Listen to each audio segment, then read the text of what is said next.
Good morning. This is our Habits of Health education reading system reading, something like that.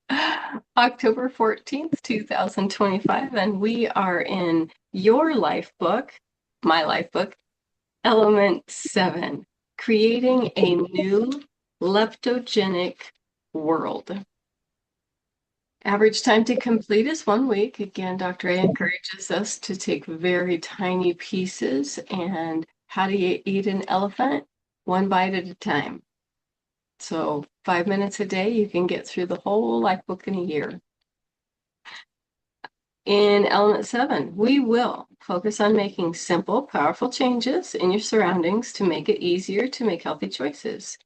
Connect time and place with your food choices to optimize health.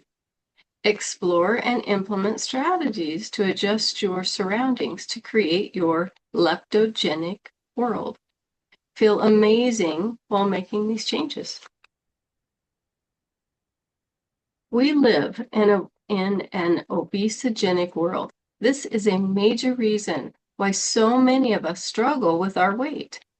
What if we could create a leptogenic world? Surroundings that help you become thin. In this element, we will focus on making simple yet powerful changes in your surroundings to make healthy choices easier. You buy your willpower at the grocery store. That's a quote that you hear all the time when you're in the community. Most people think they make poor choices and gain weight because they lack willpower. They feel low and run to food for comfort.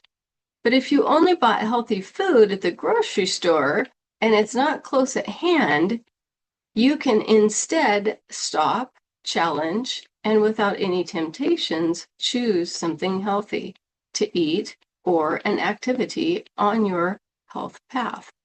Something that is very, very true up here in Craigmont, in this little tiny town. We're a long ways from a grocery store, and we just don't have anything in the house. When we go to the grandkids' house, it makes it more tough.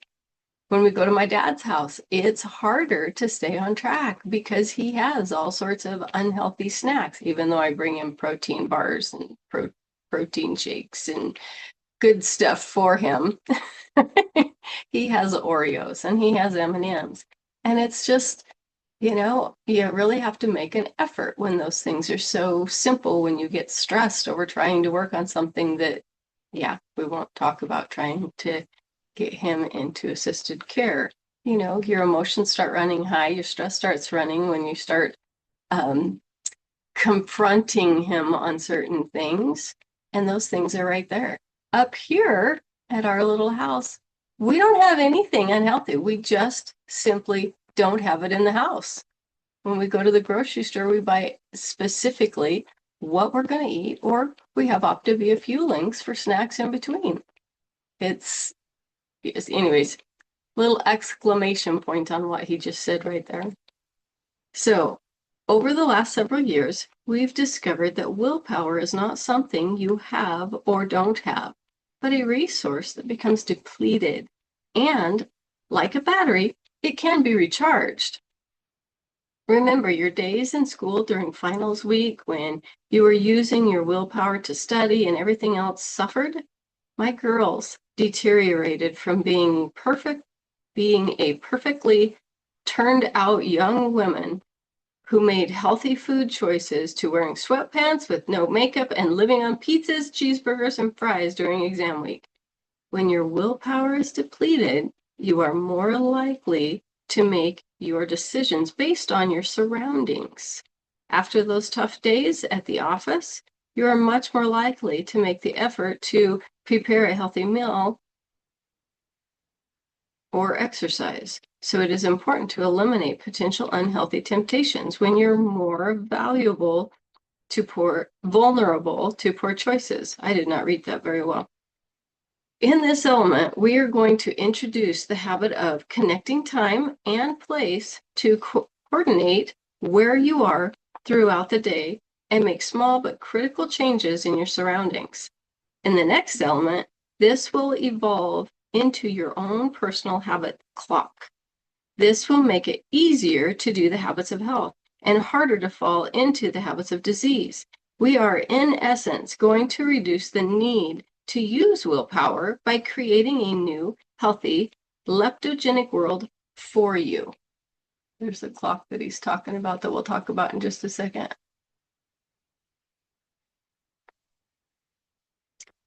Willpower is like a muscle and it will fatigue. So we can't willpower through.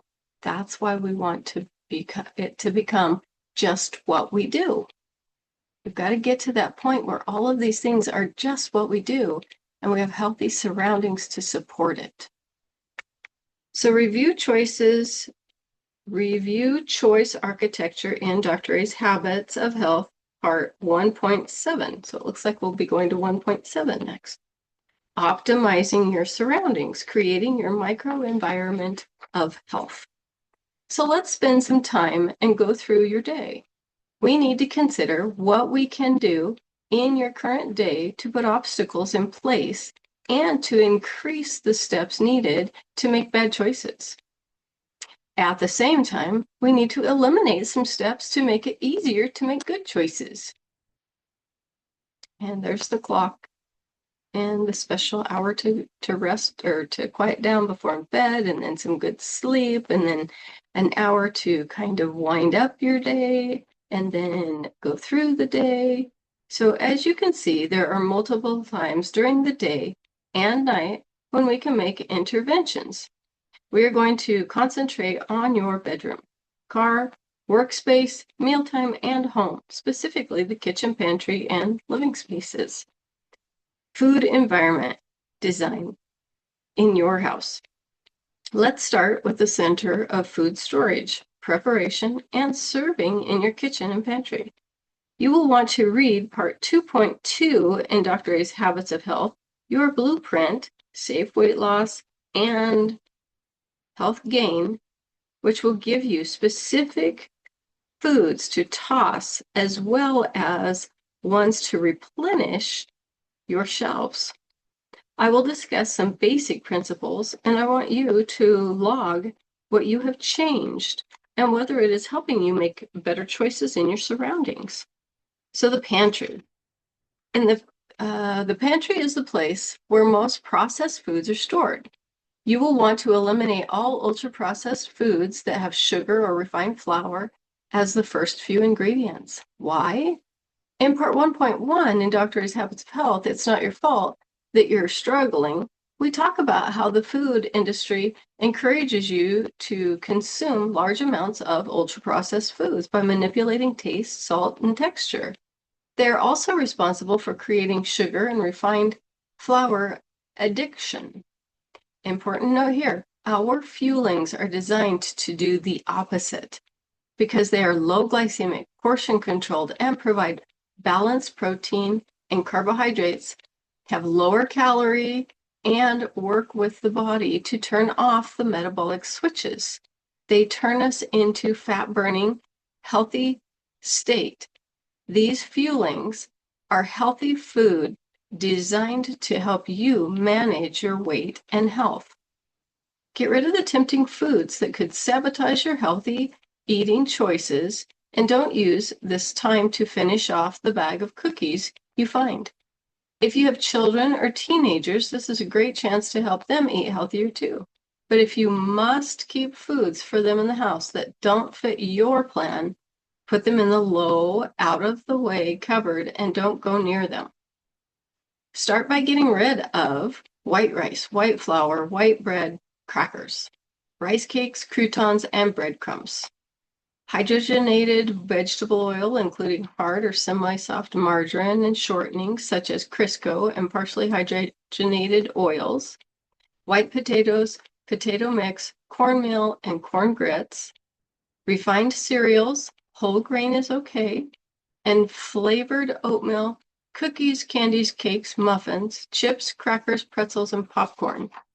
Wow, as I look at that list, that when I look back at New Plymouth where we lived as we were raising kids, all of those things were just a staple. Up here, I don't think we have any. of that in our pantry. I guess we have a few grits from when we were down south. We have a one bag of grits. But it's interesting how you really can change your surroundings when it's important to you. So write down all the things you are throwing out. The key reason for writing down all of these unhelpful, unhealthy foods can be summed up in one sentence. I don't eat these foods because I have chosen to create optimal health and well-being in my life. I like that. This is a very different approach from when you may have told yourself that you couldn't eat these foods because they were not on your diet. So it's no longer, I can't eat these foods because they're no longer on my diet. Previously, you may have said can't, which creates a feedback loop that points out the restrictions and limitations of what you can and cannot do. It sets you up for failure because you are, in essence, saying, I am being forced to do something I do not want to do. If we go back to our hierarchy of choices, then we are making secondary decisions because they support what is most important to us, optimal health and well-being. You are giving your body a gift of health rather than a restriction of instant pleasure. Out of sight, out of mind plays out big time as we redesign your surroundings so you are no longer even having to make a decision. By the way, the same thing applies to going out to restaurants. Do not enter unhealthy eating establishments because even if they have healthy options, you are putting your willpower to the test, and that is a gamble we do not want to make in the Habits of Health transformation system. In this element, we want to explore how we make everything healthy and supportive of well-being easier. We also want to eliminate or make it harder to make poor choices. So let's start populating your pantry with healthy foods such as olive oil, whole grains, high-fiber breads and pitas, whole wheat flour, walnuts, almonds, and pistachios, a variety of beans and different spices and herbs. These are all healthy choices once you've reached your healthy weight. And we have a lot of those things. So see, it's not like we can't have anything, but when we get to a point where we're optimizing, some things will come back. It will just be the healthiest choice. So if you're in the weight loss phase, your choices will be more limited than these healthy examples.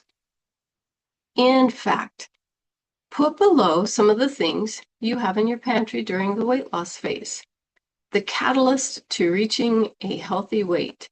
See part 2.3 in Dr. A's Habits of Health. Almonds, walnuts, pistachios. It is a good idea to run this list by your coach before you purchase the above items. Also, check the guide that comes with your fuelings. List the fuelings you have in your pantry and start making notes of which ones you love, like, or want to pass on in the future. I find that I settle into about half a dozen favorites that I will use for most of my fuelings over the time add or delete ones I get tired of. See part 2.3 in Dr. A's Habits of Health, the catalyst to reaching a healthy weight.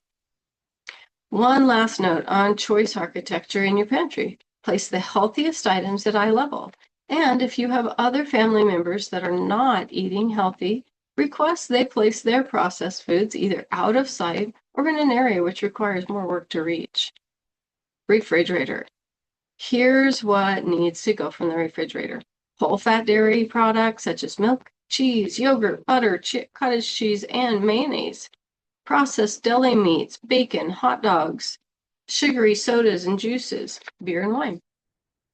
Foods high in calories, fat, or sugar, including peanut butter, jellies, and salad dressings except for low fat and low calorie. Sweet pickles, relish, ketchup, puddings, applesauces. Write down here all of the things you are tossing. Describe how that feels. Now fill your refrigerator back up with low-fat protein sources such as lean chickens and meats, tofu, hummus, and eggs, fresh vegetables and vegetables for the freezer, condiments such as mustard, pickles, and vinegars. mineral water, sparkling water, unsweetened iced tea, olives, capers, herbs, and spices. In fact, list below some of the things you can have in your refrigerator during the weight loss phase. It's a good idea to run this list by your coach before you purchase the above items. Also, check the guide that comes with your fuelings.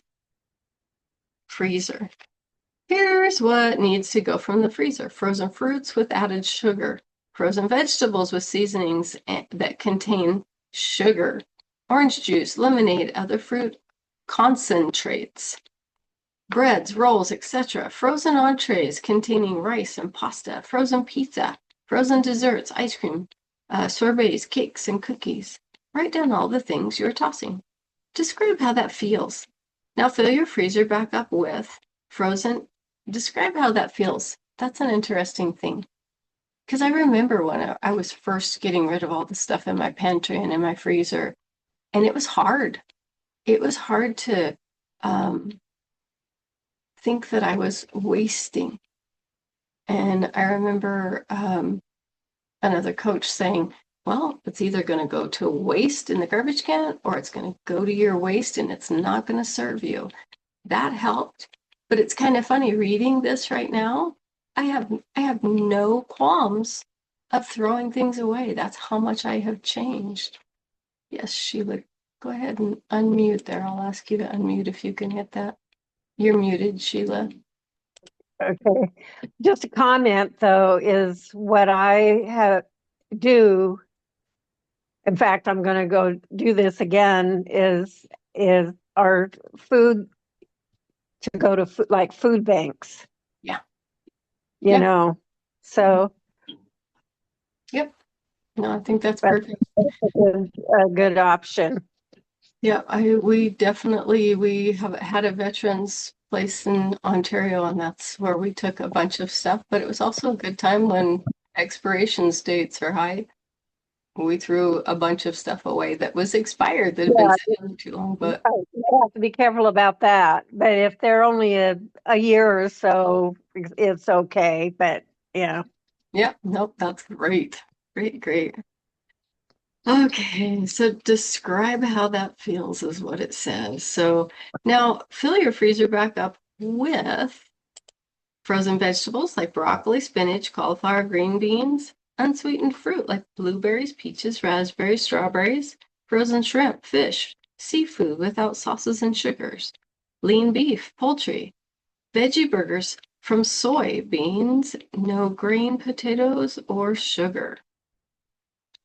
In fact, list below some of the things you can have in your freezer during the weight loss phase. Preparation and storage. In terms of preparation, there are many ways we can use design to help us eat healthier. One of the keys to eating less is to serve less, and this can be accomplished in 4 very practical ways. Smaller plates, move from the 12-inch plate to the 9-inch plates. We will discuss why this is so important in my healthy eating system for life. Make a note of where and when you will change your plate size. I have a note done. Check here when it's done. See element 15, how to eat healthy for life, which explained Dr. A's healthy eating system before making purchases. Colored plates. When your plate color contrasts with your food, the size of the portion sticks out, and we sense we are eating more. When they blend in with the amount does not register, and we eat more. Buying green plates makes sense as it's okay to eat bigger portions of the green vegetables. During the weight loss phase, filling half of your plate with vegetables can help create fullness. Serve from kitchen only. Put your portion on your plate and do not bring the serving bowls for seconds to the dining table. That's definitely something we have started. Well, it's been a long time since we brought the serving to the table. Use plates that are green and have high color contrast with food that needs to be eaten in moderation only. For example, do not put rice or potatoes on a white plate.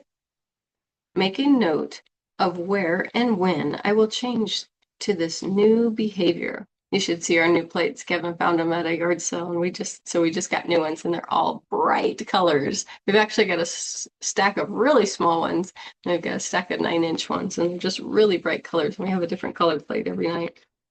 So make sure it is a consistent change. So large glasses of water with a pitcher of water for refilling on the dining table.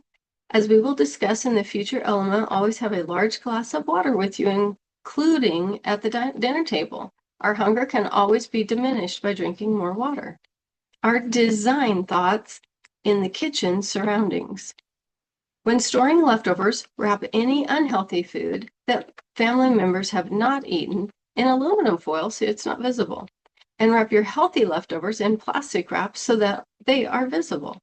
Also, store healthy food in bigger containers so they are more visible. When going into the refrigerator, and unhealthy ones in smaller ones, or I actually toss them. Once you have reached a healthy weight, display a large bowl of fruit in a high traffic area to encourage consumption. It cannot be said enough. Do not bring anything into your house that is not healthy and good for you. To accomplish that, make sure you are not hungry or stressed when you go to the grocery store, and only shop around the perimeter of the store. One more word of emotions and stress. They stimulate areas of your brain that make you crave sugar, fat, and salt. When you start feeling that uneasy, uncomfortable feeling, I like to call it the icky sauce, coming on, make sure as you stop, drink some water, and remove yourself from any surrounding environment that has even the hint of unhealthy food. When eating out, keep the following in mind. Keep portions in check by design. Car. In the morning, on your way to work, please avoid the Starbucks or Dunkin' Donuts drive-thru with the 500-calorie mocha or other fancy coffees and tempting muffins. Also, avoid driving into or even by fast food joints, places like gas stations that sell snacks, and anywhere else that can tempt you, such as Dairy Queen, juice bars, and so on. Let's address eating out in general. Let me make sure we've got, oh yeah, we can finish this up. Restaurants. Restaurants servings have become out of control.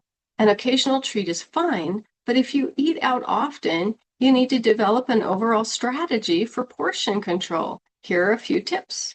Visualize the division on the 9-inch plate. Order 2 appetizers instead of an entree, such as soup and a dinner salad or shrimp cocktail. Split a meal with your dining companion.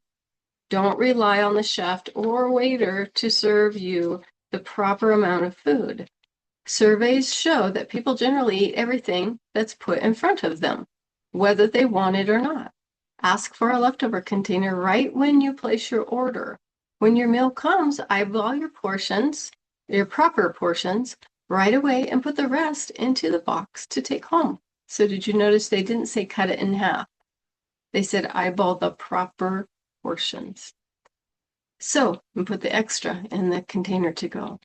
More later, but also stay away from cream sauces and soups, butter, oil, au gratin, breaded Alfredo sauces, gravy, and anything battered or fried. Blackened entrees are usually dipped in butter or oil, covered with spices, and then pan-fried with high probability of toxic effects on our health. Don't be afraid to take charge of your meal. Choose only lean cuts of red meat, such as sirloin or as loin and flank. If you're having chicken, remember that white meat contains less fat.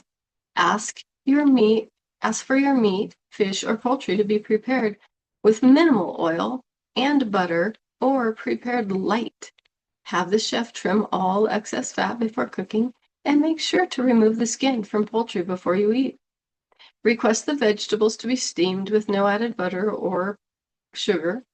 Optional cooking methods are baked, broiled, grilled, poached, or steamed. And of course, fresh is best. Let's now look at your bedroom. Healthy surroundings. Ready your bedroom. Creating an environment that optimizes sleep quality is critical to good health. In fact, several studies confirm that poor sleep directly contributes to poor eating habits.